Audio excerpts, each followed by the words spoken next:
And joining me on the podcast and on video, it's Vadim Alexandre, Head of Healthcare, SP Angel. You're Vadim. How you doing, Justin? Yeah, not too bad. It's funny. I don't know what the weather was like where you were at the start of the week. It was like winter. I actually put the heating on our house for an hour. It was freezing. And now the sun is out, post sort of England getting through the final of Euros. And I don't know if you saw the FCA have also they changed the regulation for listings in the UK starting the end of this month to help more companies list. So and I do feel a bit bullish. I think Labour's making the right kind of sounds about Definitely. the economy, growth, all that. And in fact, if you look at this is the FTSE 250, and it's now at a 12-month high, FTSE 250, which is, of course, Yeah. domestically focused companies. Yeah. So that's a good sign, I think. And Even, it's spilling yeah, over a little bit into some of the small caps. Like definitely, Labor's been positive yeah, for UK healthcare. And yeah, again, not all companies. Biotech is still struggling a little bit because it's still so finance dependent. So until the financing situation resolves itself and becomes, until the markets bounce back effectively, that sector is still struggling a bit. Although it is bouncing. Some of the stocks that are even pure play biotech stocks have rallied. But it's companies that sell into the NHS that are seeing some traction with the new Labour government. Because I think Labour came in strong with a few statements. One is we've got to clear this backlog in the NHS with procedures, right? So they're yeah, saying, let's do everything we can. And I think there was a target of 40,000 procedures per, I don't remember what it was, per day, per week, whatever the yeah, metric was. But they set a high bar for to achieve clearing the backlog. And that's good for certain yeah, companies. There's a company that I bought recently, a company called Surgical Innovations, which I think is yeah. reacting actually to the Labour government. I bought Oh, it yeah, kind of a little bit on a play in this, and it's bounced. So look, yeah, who knows if it'll be sustained? You never know with stock prices, right? It's still quite illiquid, this company, but they sell surgical equipment into the NHS, and they sell it yeah, globally, but they also more than half their revenues is in the UK. So they if the NHS has a backlog of surgeries, and this is the area that they've just said we have to increase our output to clear the backlog, well, that's positive for companies like this company. yeah, exactly. And I do like the statement of intent. They come out straight away. Rachel Reeve, the economist, and I believe, regardless of who you vote for, Conservative Labour, I Yeah. do think he has got the air about him of an efficient person. And Rachel Reeve, ex-Bank of England, and Yeah. I don't believe that in the business of just talking up, what they're going to do and not do it. I think they're quite organized people, and I fully intend it. Relaxing the planning laws, for example, and you realize, how much the building economy stimulates every other part of the economy. Because, Mhm. we just moved house now, and you're just buying lots of stuff. You just buy, Yeah. Yeah. Yeah. and it stimulates. It's Yeah. amazing how much you buy, and it Yeah. covers so many different sectors, really. Yeah. So even that, and interest rates coming down as well. Hopefully, next couple of months. Again, mortgage providers will probably go into a bit of a mortgage war, and they'll forward sell sort of lower interest rates mortgages. So I think, we're at the castle. I'm quite bullish. Like I said, if you look at the AIM all share, it did have a little, it's sold off recently and then it's bounced. And if you see this burst bounce, this initial rally up to this level here, 762, from Mhm. what is it, 5672 to 772, and then it rallied beyond that and bounced on that. And you can see, you can draw a line from that to there, the resistance to support, and even the bounces on a diagonal upline. And now we're starting to sort of rally again, which is nice. That seems to be the bottom of the initial sell-off, recently Yeah. correction. Yeah. And it'd be nice to get back up to that bull market. And I think we will in time, especially with the tailwinds, like you say, of the interest rates coming down and all that. But surgical innovations, okay, they're bouncing. So the last set of results is what, to December. So So top it's line grew a little actually, bit. yeah, so it's worth looking at the chart. Well, let's look at the results actually. Okay. So basically, the company has, a lot of what we do, and you and I discuss this a lot about these companies. How do you pick the bottom? How do you Mm. how do you pick them up when they're a little bit distressed, and that's when you get good value, you know. Yeah. So the way I see this one is it does about 12 million in revenues. Revenues are still growing, you know, above GDP basically. The company is pretty robust in the sense that their products are needed, right? It's like an acyclical market, surgeries. If anything, we've just described how now we have a tailwind because there's a backlog of surgeries, right? So Yeah. that backlog, a new government is intent on clearing it. So that means accelerated orders, you know? So that's all very good. So the macro environment helps. But even if it didn't, it's generally an acyclical sector. Surgeries need to get done. It's not like, you know, if the economy craps out, as we say, it doesn't impact. It's inelastic, right? Yeah. So that's a good thing. So it's a defensible, you know, it's a defensive sector as well at the same time. Where they had some problems, they had some supply chain issues recently. And this is what brings us to the chart. And the chart is quite important here. So if you bring up the chart, you'll see, look at that decline.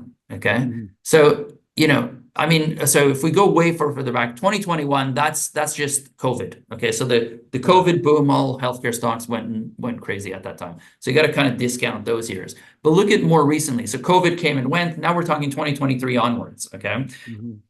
In whatever that was, late 23, they had some supply chain issues, and that just cratered their shares because the market is just, it's a down market. We're in a negative market Yeah. environment. The minute there's some remote amount, you know, minute amount of bad news from a company, a small amount of bad news, shares, you know, are You get oversold hammered. Yeah, you get hammered. disproportionately, right? Yeah, So, yeah. you know, now look at this company. So it hit market cap, I think, at its lows of 3 million. You know, it's doing 12 million in sales. Sales are growing. And if anything, we all know the hardest thing with all these businesses is actually finding the sales, not Yeah. supplying the sales. What their issue was, they had an issue supplying the, you know, Yeah. so the revenues are there, the demand is there. They had bottlenecks in their supply chain, which they're working on rectifying. They claim that they have solved a lot of these problems. I think there still may be some issues. You know what I mean? They're still working on these results. But at one point, you look at the price and you say, "Does the price make sense?" And so you're trading on 1/4 Yeah. of revenues. It didn't make sense, you know. So that to Yeah. me, and I still think it's a buying opportunity. I picked some up. You know, I like it. I think you know what we don't know is, you know, how quickly are they going to resolve all of these issues. They have some covenants that have been waived.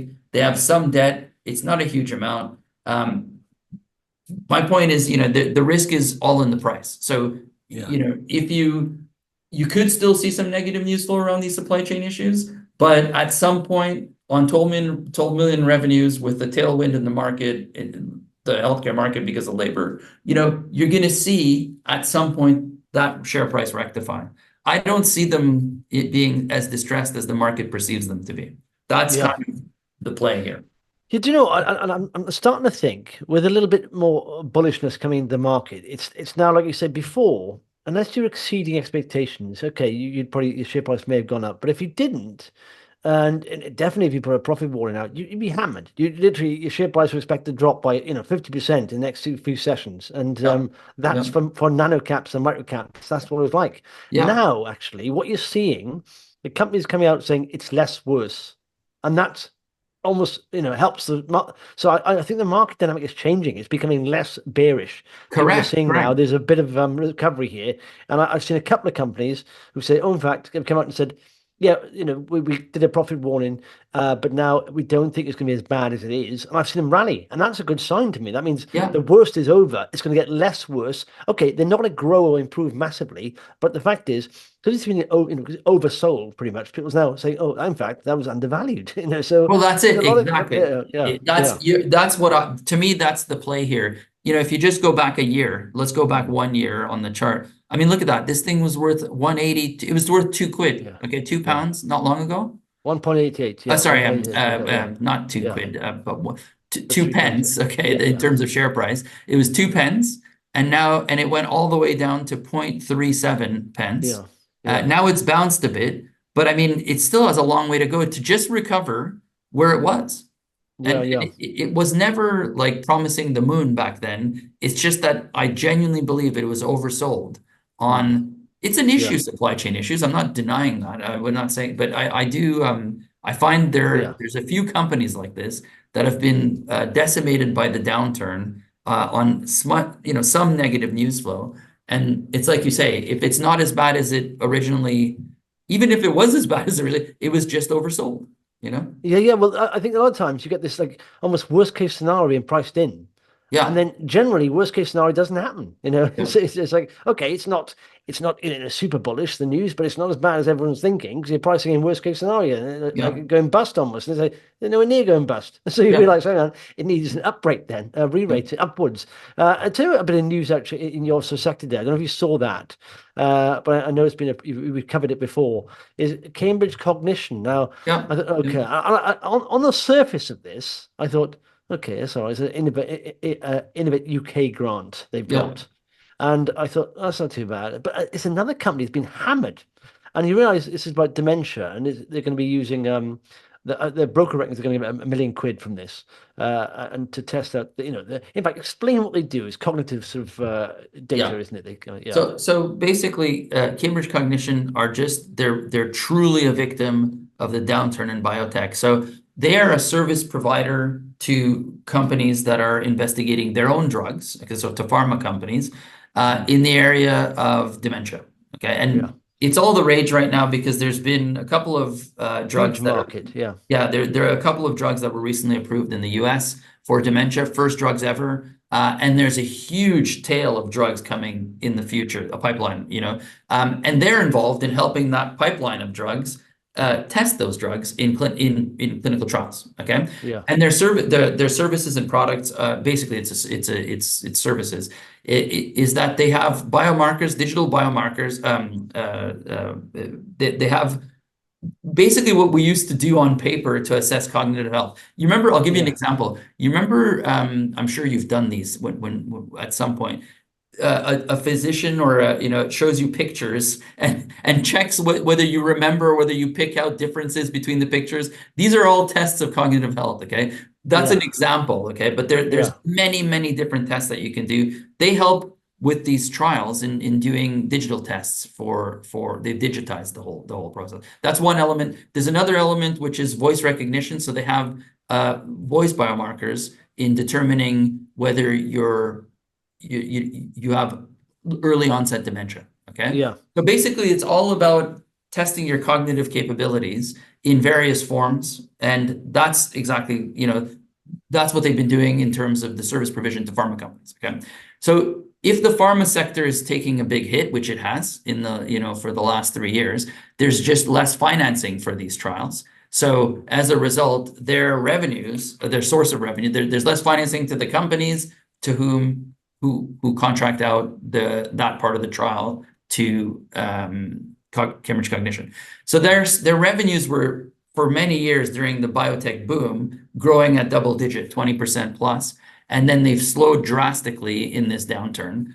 However, they haven't really gone backwards too much, right? yeah. So they hit about 13 to 15 million revenues. Well, look at that. They're That's the hovering last, around, yeah, last set of results is to the end of last year. yeah, But revenue was up, 13.5, and that's yeah, their market cap. And so I was looking at this again. Okay, let's have a loss they're making.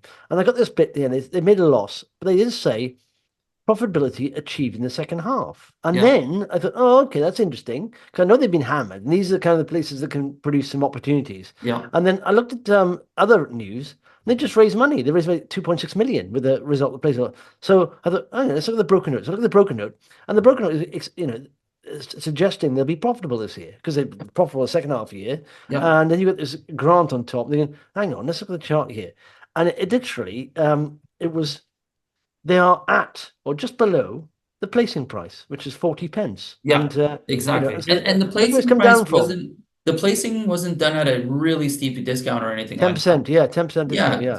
it Yeah. wasn't a crazy discount, which is testament to the fact that, the company isn't that distressed. Now they have the cash. They had a bit of debt. Now they have cash against that. They already And have some profitable. cash. Yeah, and Yeah, profitable as well. So it's like they're not going to get through that cash as long as everything. But they do say it in that result. They said they're going to be. What do they say? I mean, even here they say they're going to be profitable. yeah, They expect to hit because they said they've got a lot of forward contracted Contracted order book of 17.2 million. Yeah. 69% of our revenue for 2023 from top 10. Post-period, strengthened sales marketing team. And they do say the company's pipeline of opportunities remains healthy. So the first quarter seen an increase in contract wins compared to the period last year. Major contract delays.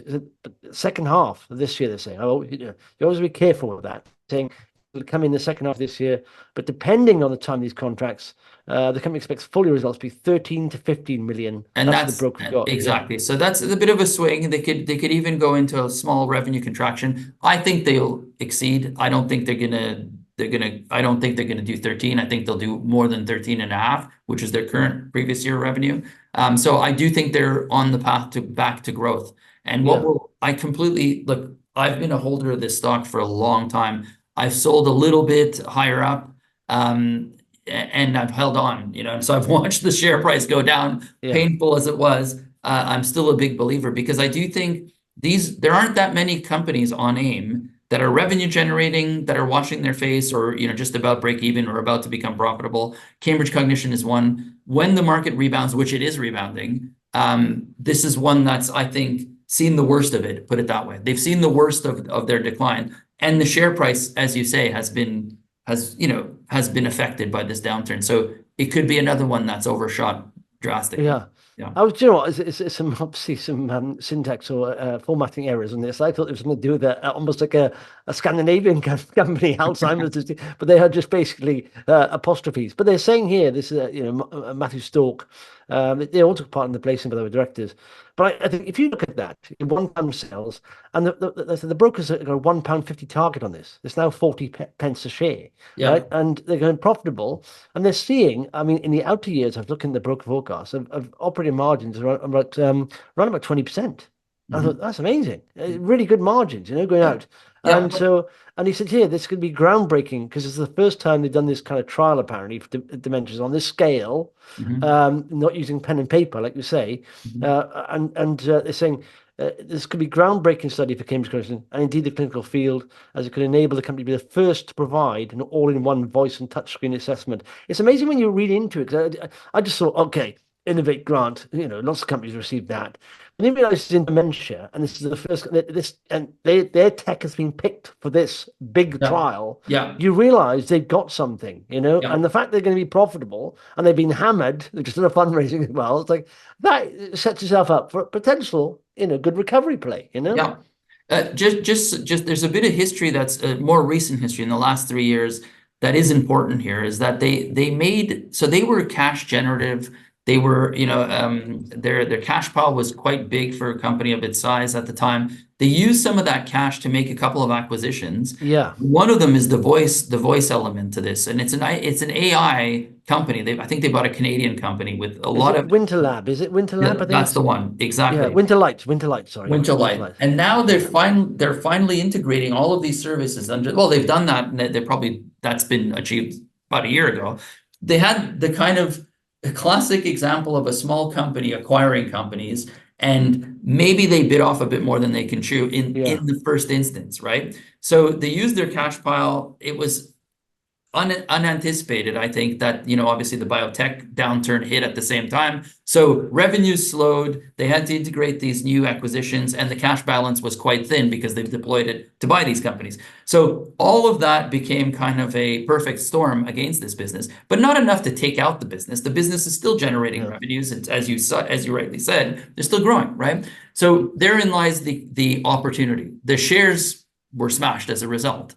But now it's fully integrated. The products are clearly, winning grants, and still winning business. The order book is really very strong, and they've cut costs out of the business. So they've integrated not only just the offering, but they've integrated the costs. So they've taken all the costs out. That's why they're scheduled to become profitable. Yeah, they did say that. I like that. When you get when you get a downturn. And in companies, and they realize it's not going to be easy to raise money anymore. you do tend to have these cost efficiency programs going on, which Yeah. makes them a healthy company, makes them a more efficient company. And then when they Yeah. come out of the downturn, they're even more efficient than they were beforehand, and yet the share price is a lot lower. You're thinking, hang on, I bet this is a better company than it was 2 years ago, and the share price is like four times, divided by four basically. So it's a percentage of what it was. But you say cash balance there 3.2. They had a bit of debt. There was about 700 grand of net cash at the year end. But now they've Yeah, got I think their cash 3.5. was Yeah, 1-for-1 on the debt, yeah. borderline approximately. But then they raised another three, right? Yeah, exactly. Yeah, Yeah, in fact, is this Cambridge? Yeah. So, yes, the net. If I scroll down, 678 net cash there, but they got that 1 million from UK Innovate. They got a 2.6 from the fundraise, and they're yeah, profitable. Or they're going to be profitable this year. So yeah, it's like, I just think now the trouble is that because it's gone down so much, people lose faith in the stock, don't they? And they think, no, it's never coming back up. And so you may get bumping on the bottom for a while, but I think, but it'd be nice to see an update confirming. But if you know the broken out, saying it's a really groundbreaking trial. It's like it's huge. yeah. So What I'd it like to is, see, yeah, I'm a holder, I'm holding on. What I'd like to see is contracts being announced. You know what I yeah, mean? And that's what they were doing. Don't get me wrong, they are generating revenues the whole time. But when they announce a contract, it's because it's a material in size over and above their order book. So the downside protection is there of the order book. It's right there. They just said 17 yeah. million in orders, So their order book covers a percentage of the revenues of their forecast. Mm, And I'm confident they'll achieve that. Okay. It's just mm, where the story will really turn around and get motoring in the other direction is when they start to win these outsized orders, these big contracts that they have proven the ability. They have the proven ability to do. If you look back a couple of years, they were landing 1, 2, 3 million. And I think the company has the potential to start that again, mm, and bigger contracts this time around, this cycle. Why? yeah, Because they're fully integrated, because everything we just discussed. They are now a fully integrated, larger business that has acquired new assets that are perfectly streamlined with their asset portfolio. So they'll be able to win bigger contracts in a properly functioning biotech environment where the companies they're winning these contracts from are themselves properly financed. And that's starting. The US biotech market is starting to wake up again. Here we're starting to see early signs of that. There's been a few IPOs out there, which is good. It's coming back. It's just a question of time. And yeah. you're right. It's companies like this that have survived the downturn that in an upturn, those are the announcements we hope to see, two, Yeah. $3, $5 million contracts or sterling contracts. Yeah. No, I'm looking at that with interest because, like I say, it's one of the stocks. Even if you look back, look at that. I mean, that was COVID, but it had a heck of a rise. And sometimes, Yeah. that's the sort of forward potential there. But you could say now with the acquisitions they've done and the cost saves, and probably they're a better company. The valuations are definitely better. Yeah. There we are. And you also want to mention, was it MD? No, what was it? Spectral MD, was it? Yeah, spectrality. I mean, maybe we can discuss that one next week, just because I Yeah. unfortunately have to Oh leave, yeah. Oh Justin. yeah, you got 2 minutes to go. Yeah, no, But no, no, definitely, yeah, look, we'll cover that one next week. yeah. That one. Hopefully, we're seeing a turn now. But yeah, no, Okay. we'll discuss some of the announcements on Yeah, next that's a week. nice tease for next week. So people who are interested in that, Yeah, we'll cover that next week. But Spectral AI is called, isn't it now? yeah, But correct. is it starting to? Oh yeah, it's starting to.